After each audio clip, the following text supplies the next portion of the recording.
नमस्कार मित्रांनो, सावळीची जणू सावलिया मालिकेत आपल्याला असं बघायला मिळतं. तुझं आयुष्य पुन्हा आपण नव्याने सुरू करू, सगळं चांगलं होणार आहे. आता फक्त आपण आहोत इथे बघ, सगळे घरातले आहेत, तू आहे, मी आहे आणि आपण आहोत. आम्ही सगळे तुझ्यासोबत आहोत. आपण एकमेकांची साथ द्यायची, एकमेकांना कधीच सोडायचं नाहीये. सारंग तिलोत्तमाच्या मांडीवर डोकं ठेवतो आणि खूप रडतो. सगळेजण खूप रडत असतात तर इकडे सावली थंडीने कुडकुडत बसलेली असते. तिला खूप गार लागत असतं, थंडी वाजत असते. तेवढ्यात तिथे अमृता येते.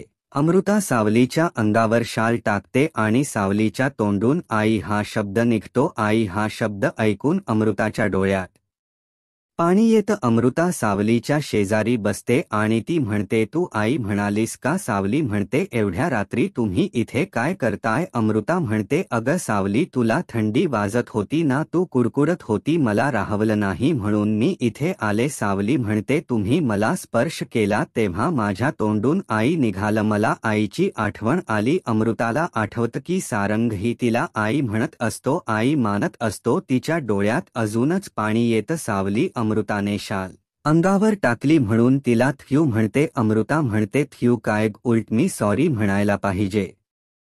अगं एवढी रात्र आहे आणि एवढी थंडी आहे आणि या थंडीत तुला इथे बसावं लागतं, मला तुला आत पण नेता येत नाही. सावली म्हणते, ते सगळं जाऊ द्या, तुम्ही आधी आतमध्ये जा. तिलोत्तमा मॅडमने बघितलं तर त्या रागवतील. अमृता आतमध्ये निघून जाते तर सावली विचार करत असते. तिला बाबांचे बोलणं आठवत असतं. बाबांनी वचन घेतले आपल्याकडून आणि ते वचन मोडायचं नाही. आपण काहीही करून हे घर सोडायचं नाही, असा ती ठामपणे विचार करते आणि तिथेच बसलेली असते. आणि आपला आजचा हा भाग इथेच संपतो. तर मालिकेच्या उद्याच्या भागात आपल्याला असं बघायला मिळते.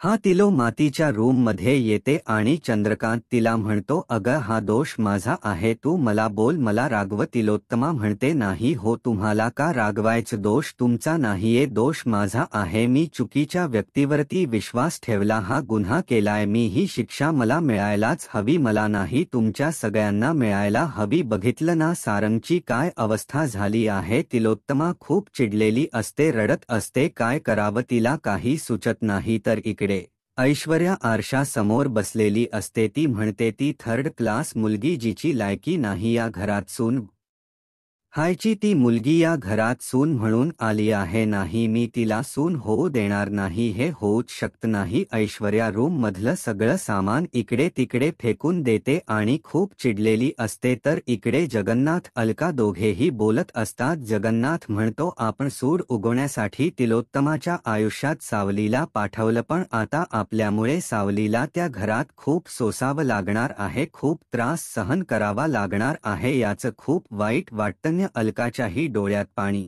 येतं. आपण सावलीला मुलगी मानले आणि तिलाच अशा ठिकाणी पाठवले जिकडे तिची व्यवस्था सुद्धा नीट बघली जाणार नाही, जिकडे तिला फक्त त्रासच होणार आहे. तिला तिथे नुसते टोमणे ऐकावे लागतील, तिचा स्वीकार कोणीच करणार नाही. म्हणून त्या दोघांनाही वाईट वाटत असतं आणि ते खूप दुःखी असतात.